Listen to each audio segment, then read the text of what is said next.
Eyebrow কিভাবে art করে সেটা টিউটোরিয়াল অনেকে দেখতে চেয়েছিল এবং উপরে কমেন্টের মধ্যে আপু লিখেছে যে ভাইয়া প্লিজ প্লিজ প্লিজ একদিন আইব্রো করে দেখান প্লিজ, আর ভিডিওটা স্পিড স্লো করে দিয়েন প্লিজ। তো আমি সকলের রিকোয়েস্টে একদম ব্যতিক্রম কিছুই না, আজকে আমি চলে আসলাম সকল আপুদের রিকোয়েস্টে আজকের আইব্রো কিভাবে আমি নিজে আর্ট করি সেটা সবার সাথে শেয়ার করার জন্য। আর আমি কিন্তু এই ভিডিওটা একদমই স্পিড করে দিতেছি না, একদম স্লো। আমি যতক্ষণ টাইম লাগে হচ্ছে এই আইব্রোটা আর্ট করেছি তো ততক্ষণ টাইম অনুযায়ী ভিডিওটাও করেছি এবং সেটা সবার সাথে শেয়ার করতেছি। আর যারা যারা আমার টিউটোরিয়ালগুলো পছন্দ করো সবাই বেশি বেশি করে কমেন্ট করবা, তাহলে আমি আমার সিক্রেট বজায় রেখে দেন হচ্ছে আমি আমার টিউটোরিয়ালগুলো সবার সাথে শেয়ার করার চেষ্টা করব। কিন্তু যদি সবাই মিলে আমার ইউটিউব চ্যানেলটা বেশি বেশি করে সাবস্ক্রাইব করো, লাইক কমেন্ট শেয়ার করো। ইশতিয়াক খান মেকওভার, এই যে স্ক্রিনে আমি দেখিয়ে দিতেছি, এটা হচ্ছে আমার ইউটিউব চ্যানেল।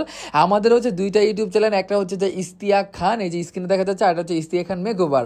তো একটা ইশতিয়াক খানের মধ্যে হচ্ছে আমাদের লাইফস্টাইল ব্লগ, আমরা কি করি মামা ভাগ্নি মিলে দুষ্টামি একদম ফ্যামিলি নিয়ে সেইগুলো আপলোড করা হয়। আর আরেকটার মধ্যে হচ্ছে মেকআপ টিউটোরিয়াল আপলোড করা হয়। তো ওইখানে গিয়ে কমেন্ট করবা যে কি কি টাইপের মেকআপ টিউটোরিয়াল দেখতে চাও, কি কি প্রবলেম হয় সবার, ওইটা সবাইকে আমাকে বলবা, আমি ইনশাল্লাহ রিপ্লাই দিয়ে দেবো। আর ইশতিয়াক খানের মধ্যে গিয়ে লেখবা যে কি কি টাইপের ব্লগ দেখতে চাও, কি কি মানে আমরা করতে চাই, চ্যালেঞ্জ দিবা আমাদেরকে যে আমরা ওটা কমপ্লিট করতে পারি কিনা। তো এখন দেখতেই পারতেছো আমি বকবক করতে করতে আমার অনেক কিছু স্কিপ হয়ে গিয়েছে, বলতে পারি নাই।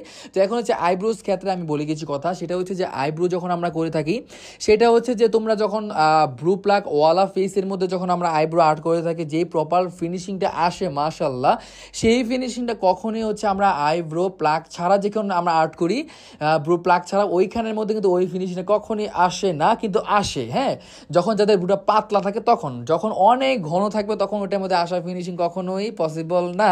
তো আমি বকবক করতে করতে আইব্রোসটা আর্ট হয়ে গিয়েছে, কিন্তু এখন হচ্ছে আমি একদম ভেঙে ভেঙে সবাইকে বুঝিয়ে দেবো কিভাবে আর্ট করব। ফার্স্টই হচ্ছে আমরা যখন আর্ট করব তখন একদম সামনে থেকে আর্ট কখনই করবো না, মাঝখান থেকে একদম দেখতে পাচ্ছি আমি কিভাবে একটু টুং টুং টুং টুং করে আস্তে আস্তে ভয়ে ভয়ে ভয়ে আস্তে আস্তে আগাচ্ছি।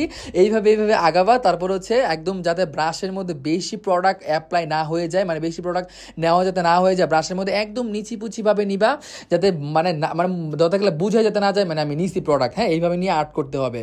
বেশি হয়ে গেলে কিন্তু কালো হয়ে যাবে, বিশ্রী হয়ে যাবে। এবং আমার এই ক্লায়েন্টটি কিন্তু আমাকে বলে একদম আগে থেকে বলে দিচ্ছে যে আমার ব্রু যাতে কালো না হয়, একদম ন্যাচারালের ভিতরে করার চেষ্টা করবা।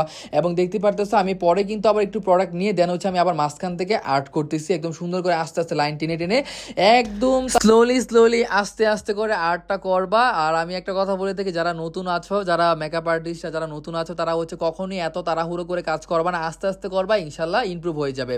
তো দেন হচ্ছে আমি ব্রুটা আঁচড়িয়ে নিচ্ছি, তারপর হচ্ছে আমি আবার কিন্তু মিডল পোর্শনের একটু সামনে থেকে আগিয়ে তারপর হচ্ছে ওখান থেকে আর্টটা করতে খেয়াল রাখতে হবে যাতে আমরা এক টানে দাগটা টানি। যদি আমরা অল্প অল্প করে আস্তে আস্তে দাগটা টানি তখন কিন্তু হচ্ছে আমাদের উপরের ফিনিশিংটা একদম বাজে আসবে, একদম দাগ দাগ হয়ে থাকবে। তো যার কারণে হচ্ছে এইভাবে করবা। তারপর হচ্ছে আমি আস্তে করে ওই প্রোডাক্টটা থেকে সামনে থেকে হালকা করে টান দিয়ে তারপর হচ্ছে ব্রুটা আঁচড়িয়ে নিব, তাহলে প্রপারলি ফিনিশিংটা চলে আসবে। আমি কিন্তু মাঝখানে কোনো প্রোডাক্ট অ্যাপ্লাই করি না, ওটা আঁচড়িয়ে দেন হচ্ছে কমপ্লিট হয়ে গিয়েছে আলহামদুলিল্লাহ। তো দেখতে পারতেছো আপু যেইভাবে চেয়েছিল আলহামদুলিল্লাহ আপুকে স্যাটিসফাই করতে পেরেছি, যেভাবে আপু আইব্রোটা আর্ট করতে মানে চেয়েছিল আমাদের কাছ থেকে।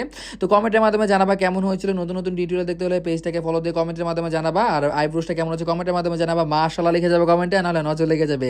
আল্লাহ হাফেজ, বাই বাই, টাটা। পরবর্তী